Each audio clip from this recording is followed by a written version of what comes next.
For anyone who knows my channel, the game I chose might be a little bit confusing. Forgive Me Father 2 is a Doom-style first-person shooter all about getting down your enemies with murderous intent. And they are never truly that difficult in all honesty. Those were my thoughts going into this, but I've wanted to play this game for a while. So I figured that I'd go into this game with the sole challenge of getting the hardest possible trophy. But let me tell you, that Forgive Me Father 2 ended up being the most unbalanced experience I've ever had playing a video game. And that doesn't even tell you the half of it. Some of the areas took me above 10 attempts. That's more than a Dark Souls boss. That's nuts! But without further ado, let's get into the madness that is Forgive Me Father 2. Also, I'd like to take a second to just say thank you all for 92 subscribers. We went from 87 to 92 in just a few days. That is absolutely insane for me, so thank you guys for that. Also, thank you for your unwavering support on the scrutinized video.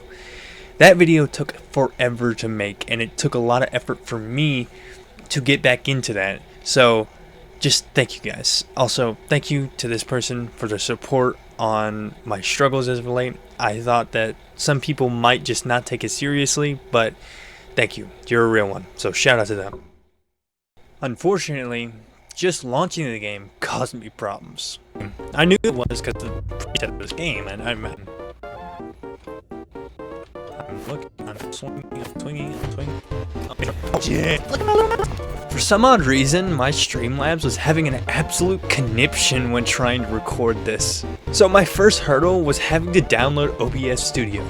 Start recording.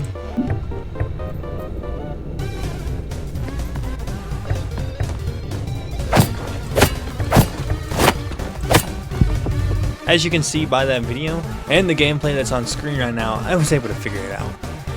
And after I did figure it out, I managed to actually have a good time with the opening of this game.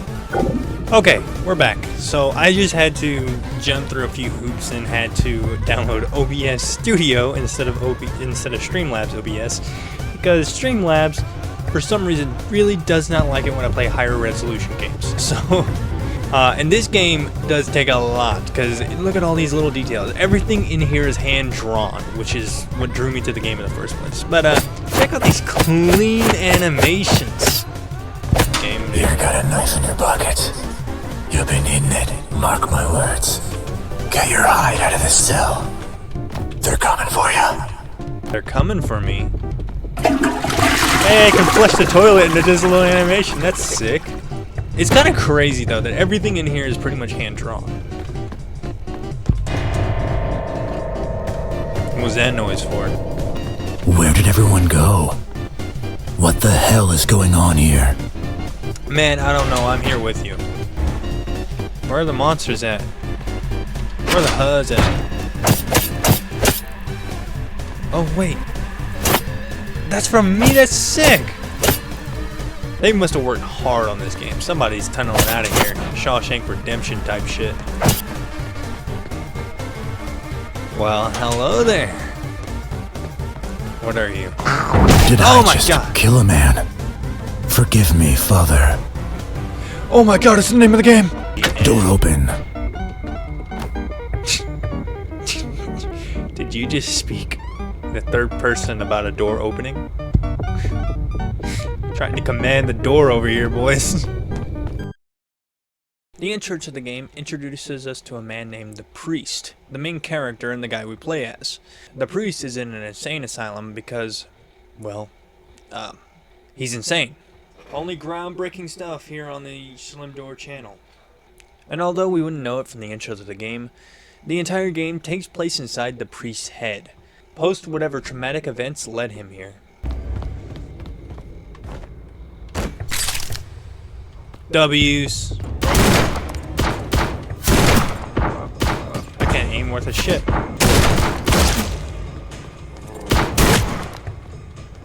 Look, I know the aim was bad, but please go easy on me. All those hours playing Siege didn't prepare me for playing with a keyboard and mouse.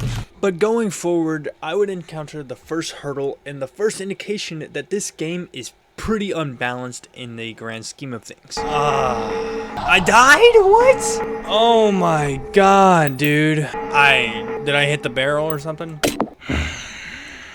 Yeah, I was having a significant amount of trouble with this one. And because it was the first boss arena, I was actually really embarrassed. At this point in the video, I didn't even know that the game was unbalanced, but this was my first indication. But eventually, through perseverance, I was able to beat the boss arena and get to the next area.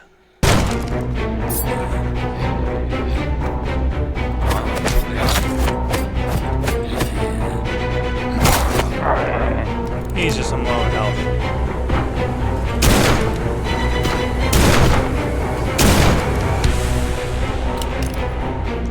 I'm out of here. Give me some health. Oh my lord. Whew. That was a genuine roadblock for me. Look at that cool ass tower back there. There's still some creepy ass music though. After beating that area, I didn't necessarily have any more trouble with the game. Although there might have been a couple of deaths here and there. After that first big area, I pretty much blasted through here. But if that arena wasn't proof enough that the game was unfair, after I beat this level, I would get the indication. Would you look at that shot values? I'm just the dink lord. I've always been the dink. Hello? How we doing, boys? It's a lovely day we're having. Mind if I, something happened in this room. I'm not going to explain what, but, I had a Far Cry 3 moment. Twofer. If I have to go further, I need to charge it and monitor the battery level.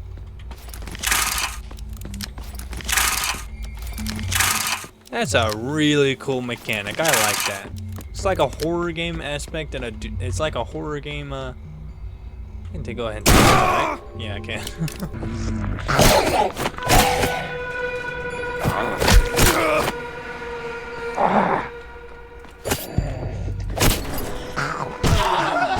What? Where? Yeah, I kinda lied. See, that arena wasn't the last time that I died. I died a lot. If I have to go further.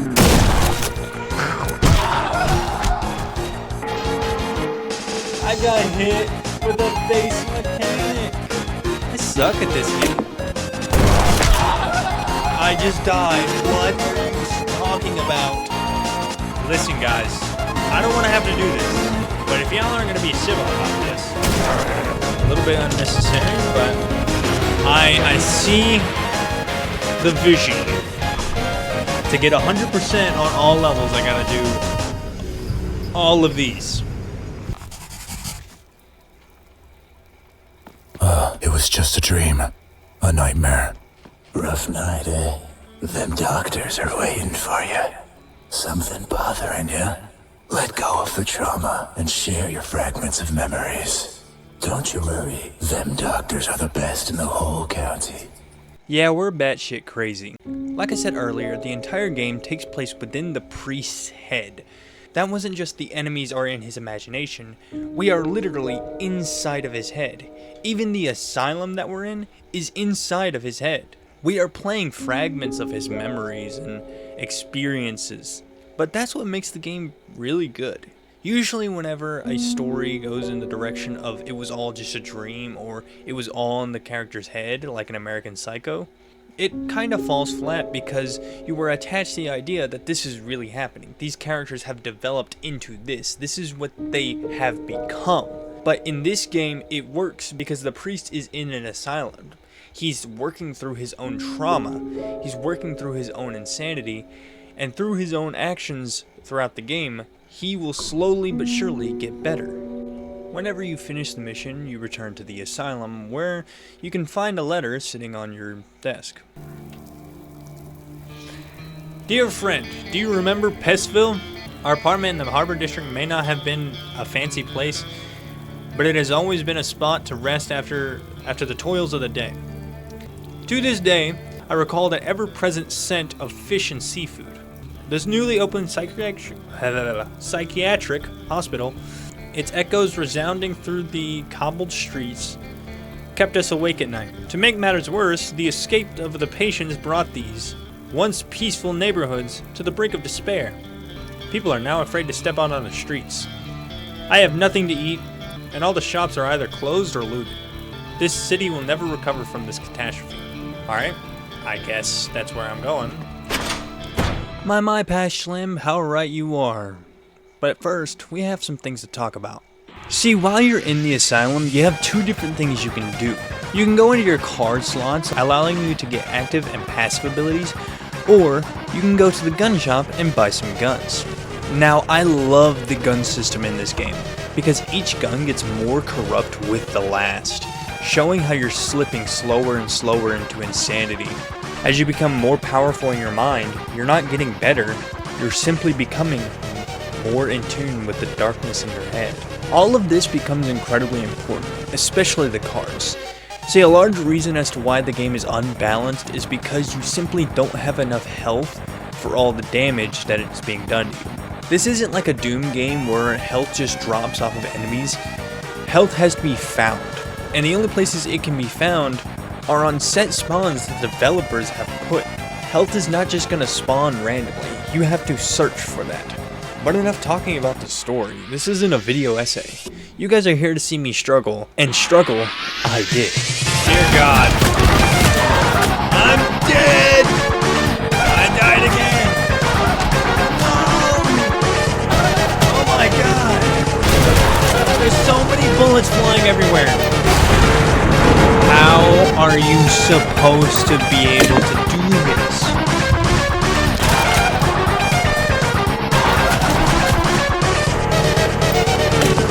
With every death, I pretty much had to restart the entire area, going through everywhere I had before just to get back to where I was.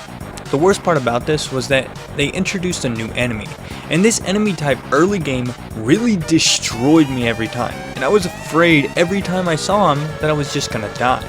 So eventually I just had to resort to sitting in the back and shooting pot shots until I eventually killed the people I needed to.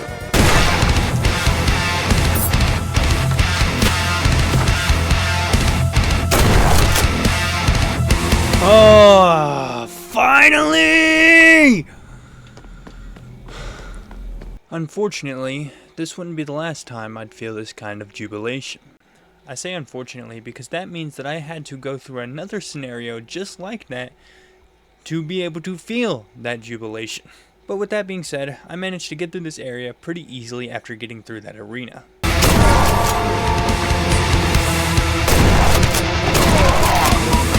Not letting you end my fucking run.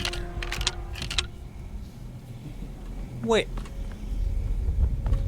You just chilling here, old man. You're just chilling here with all these zombies just chilling around? I think I might just be genuinely crazy. Like, I think all these people are normal people and I'm the only fucking insane one. Because this guy's just chilling here. That's an interesting theory there, Pash Slim. The reason I'm putting this old man on screen is because you need to remember this old man. This old man is important. With the last area behind my back, I felt like there was nothing they could throw at me that would be harder than that. But oh boy, I was wrong. The very next area would end up being one of the hardest areas I have ever experienced in this game. An area that was so ungodly bad that I'm pretty sure it took me over 30 attempts to beat. The reason this area is so bad is because you have to get through the first start, the intermission hallway, and the main battle arena all in one go. And you don't get very much health to do that. Cue the death dodge. It's hard to see, man.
Yep, not even showing every death that I took during that whole challenge. I was able to die enough times to fill the entirety of Death by Glamour. That is how many times I died. I don't think in the entirety of this run, I died more times than I died there.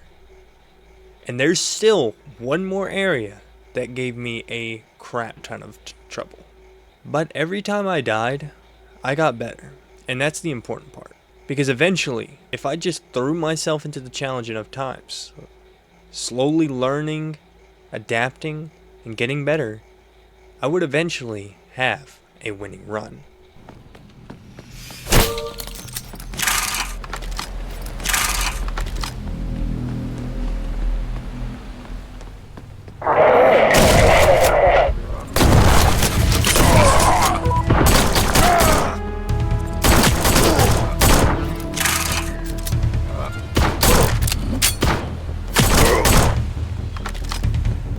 Now we're back to normal. Why were we lagging there? Why?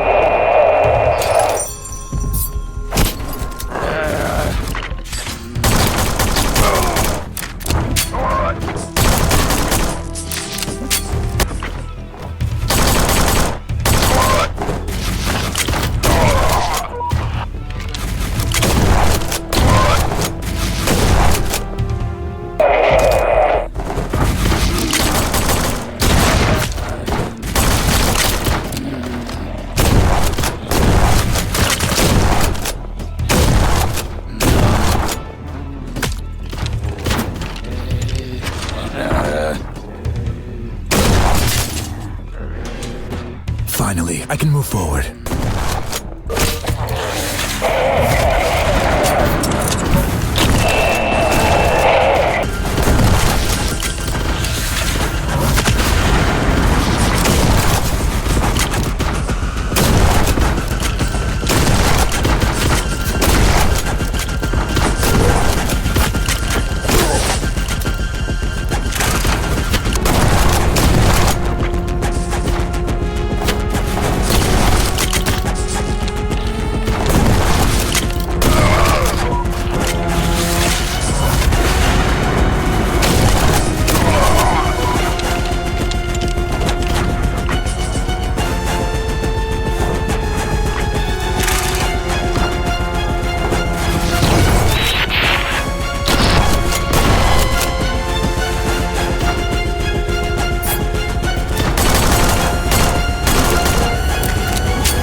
Yep, I finally did it. Although there were still some other areas in this one, all of them had checkpoints pretty close to where they began, so none of them would ever be anywhere near as hard as this one. I blasted through the shipping yard area, all the way until I got the grenade launcher. Oh, something is here, waiting in the shadows, like a storm that's about to break. Yes. The grenade launcher is possibly the most important weapon in the entirety of this game, because most of the late game enemies can tank grenade launchers, and every other weapon does nothing against them. So yeah, you better hang on to this.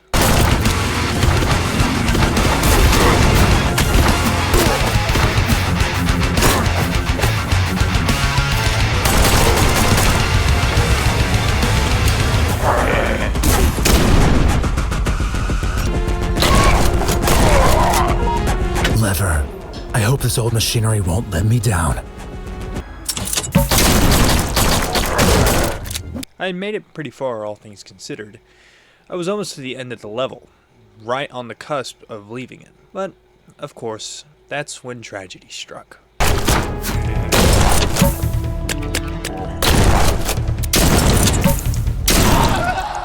I ran out of ammo. I returned to Asylum. Please tell me that doesn't make me restart the whole level.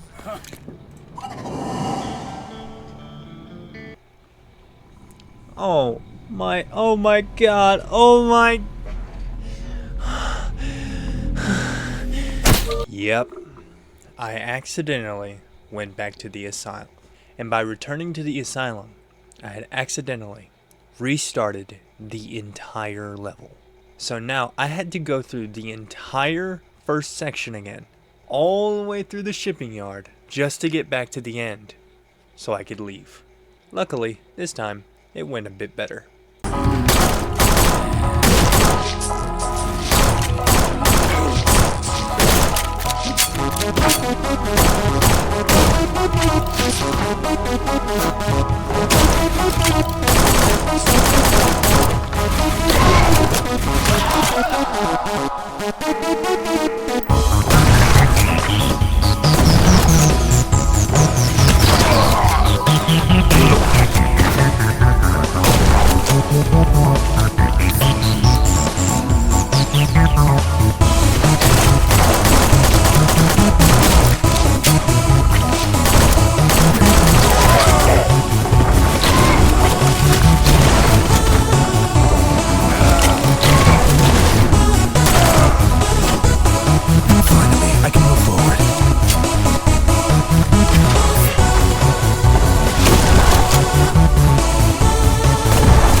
I was right at the end. I was right at the end, and I lost because I accidentally pressed the back to menu button. With that, undoubtedly, the hardest part of this challenge was officially over. But I wasn't out of the water just yet. There would be one more area that would hold me up. To get there, we gotta go through some missions first. Alright, let me settle back into my seat here. We didn't go back to the asylum, so I'm just gonna... My seminary. A place that completely changed my life.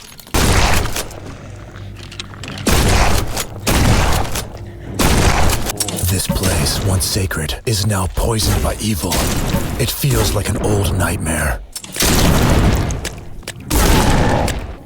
This place is cool as shit. Good lord. That was a clock.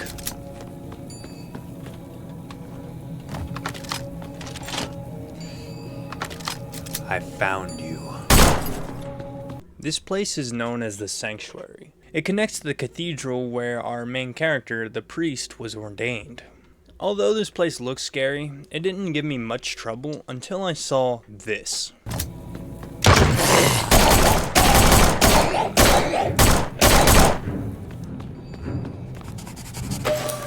Rifle, finally! This cathedral, its monumental glory fills my heart every time.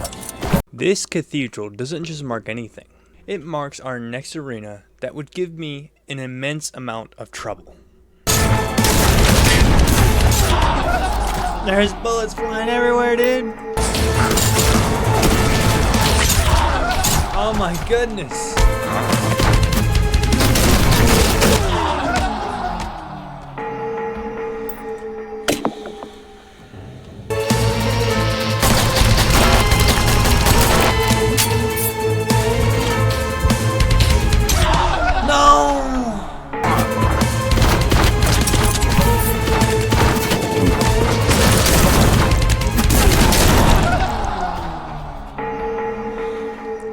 See, the reason this was giving me so much trouble was because of two reasons. One is the introduction of a new and a very annoying enemy type, and two is a problem that lingers throughout the entire game. Way too many enemies in a small amount of area.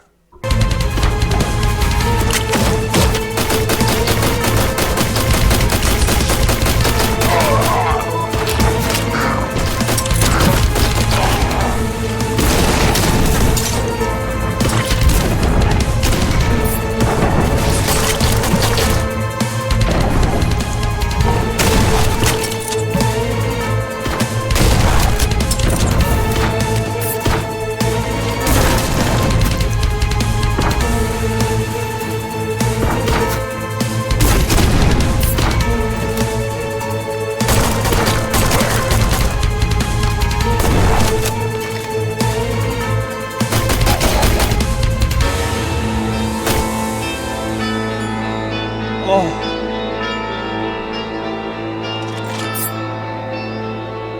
Fuck you. Ooh-wee. Finally. I finished that area, did a puzzle, killed a bunch of enemies, and then beat the level. But even with that massive hurdle out of the way, we're still not out of the water yet. Because the next area is holding an arena that is an unholy abomination to God. You guys see this? This was from the intro, remember? There's a reason I put it at the intro. It's because this is the easiest part of the level. I'm not going to show you the entire level because it was honestly a pushover comparative to what's coming. And what's coming is the second hardest arena in the game.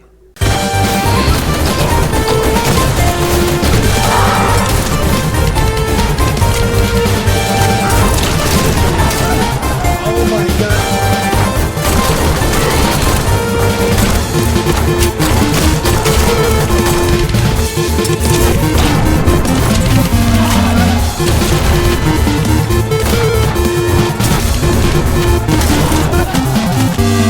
There were points during this area where I thought I genuinely could not beat this.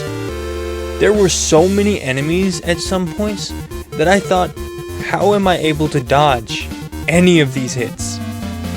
But no matter how many times I died, I kept on playing until I finally beat it.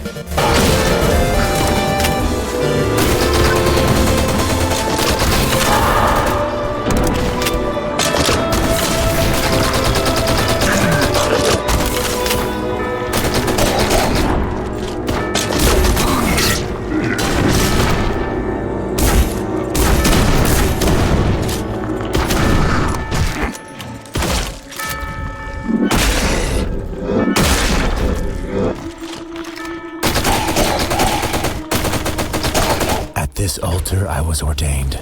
It took countless sacrifices to get here. And evil lurks here, feeding on the fear embedded in every stone of this cathedral. I don't care that I just beat that. This game is genuinely the most unbalanced experience I have ever had in a video game. Thankfully, with our win in that cathedral, we were able to secure some cards that would help us in the future, as well as some new guns. See, as we had gone through the areas of the laboratory and seen the beauty of the greenhouse, we had been doing nothing but judging these people for what they had done in their lives, seeking knowledge whenever they shouldn't have been. This is where science has crossed the boundaries of reason. It looks like some really mad experiments were conducted here. Controlling electricity is both a power and a curse. None ever wanted to stop all this madness. These gates are vibrating and sparking, as if they were designed to protect or contain something. It's not natural. What are they hiding? Them gates are like living things. Touch them carelessly, and they will inflict immense pain upon you. By now, it should be becoming abundantly clear that all of these events are being distorted in the mind of the priest. We had these events happen in real life. We had people create electricity in real life. And the world did not turn into an eldritch horror story. I mean, hopefully it didn't. 2020, we could argue with that all day, but all this stuff is being misconstrued in the mind of an insane man. So when you play this game, make sure you understand that all this stuff is in the mind of the priest. He is the one who's making this world. He can blame anyone else all he wants. He can blame all the bad events he wants. But everything that's happening is happening in his head. Because in the real world, everything's fine. But enough with all that. This ain't no video essay. You're here to see gore. You're here to see bloodshed. You're here to see a man suffer on a game, all for your gain. So let's get back into the content. We start off with me getting some new weapons, some new studs if you will. We got the Gobbler gun, and we got the Verminator. Next we unlocked some new cards, so we needed to get those as well. We ended up putting on Determination. Next we got Expired Medicine, which made it so that if our health was maxed out by a health drop, the remainder of that health drop would turn into shield. And last but certainly not least, we got Resilience, which allowed us to have extra health, adding on to our maximum HP, giving us more HP to work with. These three combined made this game a lot more fun and a lot more manageable, but it wouldn't be until later where we become overpowered. With all of those, we managed to move on to the next area, and this time, the area was a lot simpler. And I guarantee you, without these cards, this area would be near impossible. This area is the second phase of the greenhouse. Although being a bit simple at first, it introduces a new enemy that I absolutely hate. They're small gremlin type creatures that are probably the size of my hand in real life and bounce across the ground the entire time. They also take a chunk out of your health if they hit you. And they are scattered all throughout this greenhouse. Luckily, this is a very short area, and we move on to the next area pretty soon. I should inform you that at this point in the video, for some odd reason, my Streamlabs swapped my microphone off. So, throughout the rest of this video, I will have to be improvising what I said before. Because I know what I said in the moment, but I don't have the exact words, if that makes sense. Sorry. Also, I'd like to mention that the Gobbler is absolutely OP. As you can see by this video, the way it works is that it shoots out little rays. And those rays fly around your opponent and just dart into him, doing damage. That means one bullet can hit somebody at least 3 times before it dies.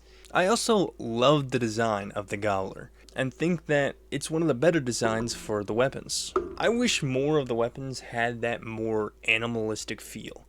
I know they're supposed to be guns, so they're not entirely supposed to be like that, but this is pretty much the only one, other than something we'll get to later in the video, that has that sort of feel. As you can see by the title of this area, Path to Enlightenment, we are going to be going on a path to enlightenment, because this is the first boss of the game. I don't know his name because they don't have health bars or anything, but this boss is represented by a person with a giant brain. So I can only assume that this is some sort of scientist that the priest met in his lifetime. This is also represented by the fact all of the place around you is surrounded by electricity. The way this boss works is that it's going to send out walls that you're going to either have to dodge, jump over, or go under. This boss seems simple, but it's actually the hardest boss that I've fought, and this is close to my OP build that I had towards the end of the game. The strategy I ended up coming up with was that you use all your heavy weaponry early on in the game, and then towards the end just use the Gobbler to finish him off as quickly as possible, since the Gobbler can hit him 3 times.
After defeating the boss, we enter into the next area of the game, and possibly the shortest, which is the trenches.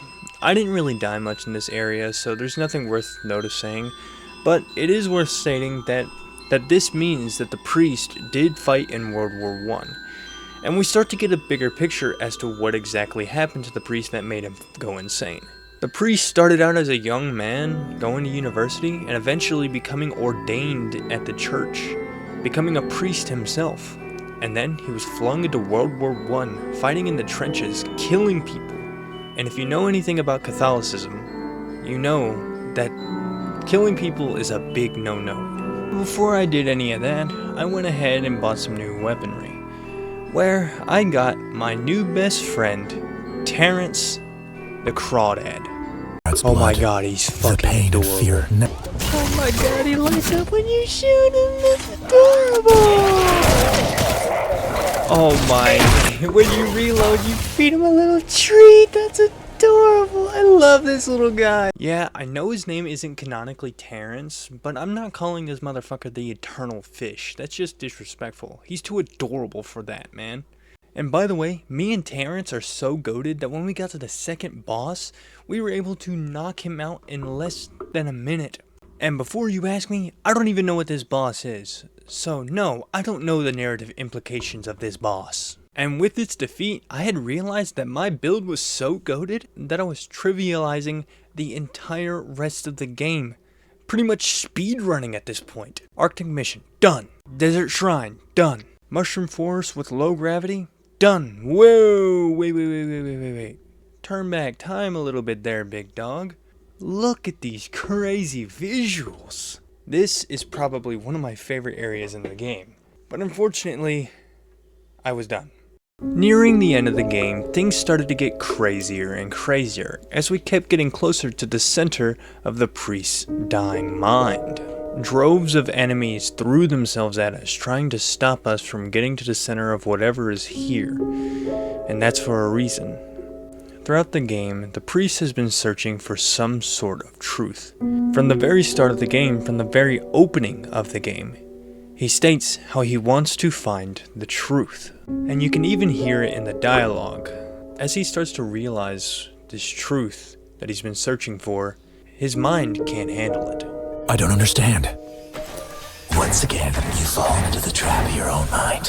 Where should I go now? You need to face your own actions. Why am I still here? It's about time you come to terms with yourself. No, it can't be true. It can't be like this. I can't take it anymore. You need to pull yourself together. The further and further he goes into his own mind, the more and more he can't understand, the more he can't believe it. But whatever happened in his life, he's buried it. He can't accept that he did it, and therefore he lashes out. I hate you and this world. There are people out there who deserve it more than I do. Your wrath won't change anything here. They need to feed on it. How can God allow such suffering?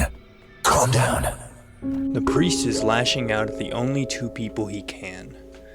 The only man trying to help him, and the man he's trusted with his life. That being the voice and God. Maybe if I pray more, everything will just go away. None will help you. Please, Lord, help me. I will give you anything you want. Just let me out of this hell. He then starts pleading and begging for a way out. At first saying how maybe if he prays hard enough he can leave. And then offering God anything to get him out. But what could God want? If you can't tell, this is someone going through the 5 stages of grief. First starting off with denial, refusing to believe that anything is real. No, it can't be true. It can't be like this. I can't take it anymore. Then turns into anger where he lashes out at the only two people he has. I hate you and this world. How can God allow such suffering? Then turns into bargaining, where he's pleading and begging for any way out that isn't just accepting reality. Maybe if I pray more, everything will just go away. Please, Lord, help me. I will give you anything you want. Just let me out of this hell. This, of course, leads to the 4th stage of grief and something that many people are dealing with right now. Depression. I can't take it anymore. Only you can do it. Give yourself a chance. I don't want to go any further. You have the strength in you. Notice what words are being used there. I can't do it. I can't take it. I don't want to go any further. All of these can be traced back to symptoms of depression. Because a lot of people who have depression feel as though they have no motivation to do anything. They don't want to do anything. And although I'm not going to touch on it very hard because I'm no expert in the field, I think it's worth mentioning. Everything in this was deliberate. Everything in this was chosen, all to show the struggle that the priest is going through. Secondly, notice how the voice encourages him, lifts him up, tells him that he can do it, that he has the strength within him to conquer it. That is how you help someone with depression. You don't tell them how they can do something. You just uplift them. You tell them they can do it. But, of course, I don't want to touch on this much further because I'm no expert. But as we all know, at the end of all 5 stages of grief, eventually you will achieve acceptance. But first, we gotta see the coolest looking thing I have ever seen in a video game. Oh yeah! You guys didn't just think Cthulhu was on the thumbnail for clickbait, did you? Absolutely not. I would never stoop that low. But there is a little bit of narrative implication behind this. Cthulhu is literally the embodiment of everything that is going wrong. He is the embodiment of the grief of the priest. So in order to come to acceptance, the priest must defeat Cthulhu. Do you really think you could break me? This is the moment of truth. I will never give up. Your strength lies in your determination. It guides you through darkness. My faith will withstand everything. Even if you throw the worst nightmares at me, show that nothing can shake your faith. Listen to the words said there. Nothing but encouragement from both sides. They are both ready for him to achieve acceptance. Of course, the voice is, because he's been helping him the entire game. But the priest, he's finally ready to take him down and see the truth. The truth he's been following the entire game. And this is all encompassed in one final boss fight.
And with the duo of me and Terrence, we were finally able to beat Cthulhu and have the priest come to acceptance.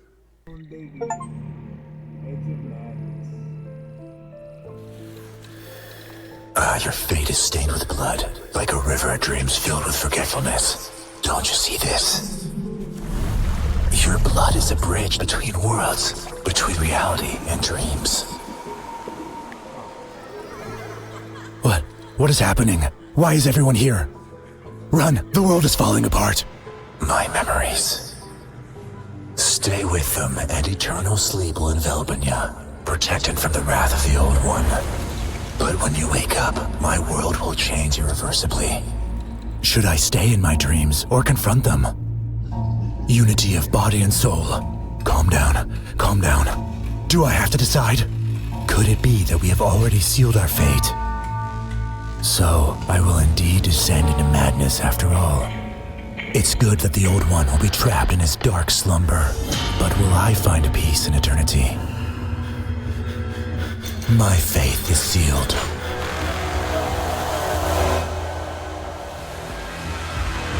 Yeah, if you don't understand how that ended, don't worry, I didn't at first either.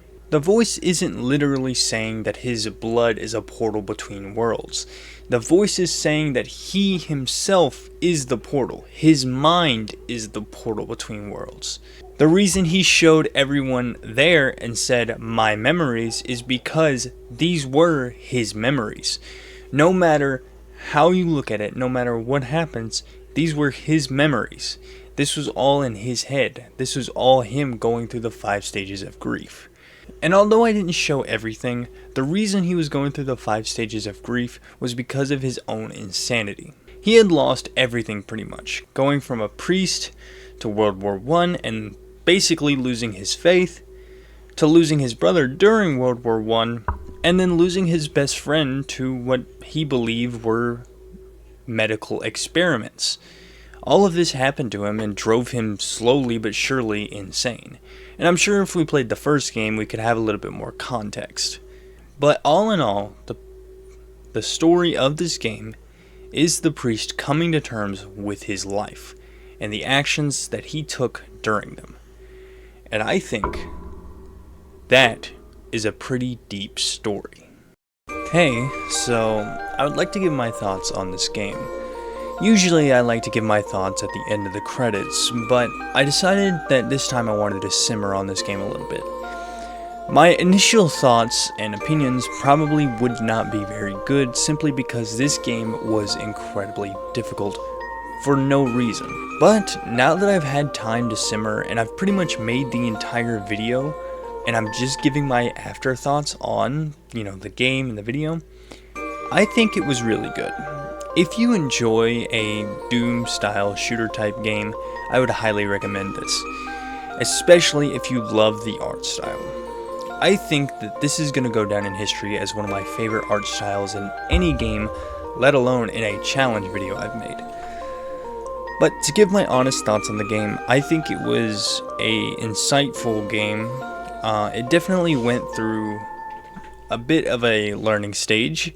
The beginnings of the story didn't really have much story there. I'm sure if I went back and tried to piece things together, it would be there. But it wasn't really until the last act where we really started to see into the mind of the priest and see the story unfold. For pretty much the entire first half, we're led to believe that this world is real, and then during the last half, they kind of slowly ease you into the idea that this is all in his head. But that isn't a bad thing. I just enjoy a story better whenever I have the seeds planted early. I actually enjoy doing that myself whenever I write stories. It's just planting the seeds early for what's going to happen in the end. But I definitely see the merit in waiting until the end to really show your plot, because then it makes the plot twist much better. All in all, I think it was a really good game, had some really good mechanics, really, really good end game in my opinion. I think having it to where you can be so OP in the end game if you choose your right cards, that is something I really like. Especially because you can't become OP in the beginning. You have to work your way up. But all in all, 10 out of 10 because the game had a fish that I named Terrence in it. I love this game a lot and I highly recommend that you check it out. Have a good day.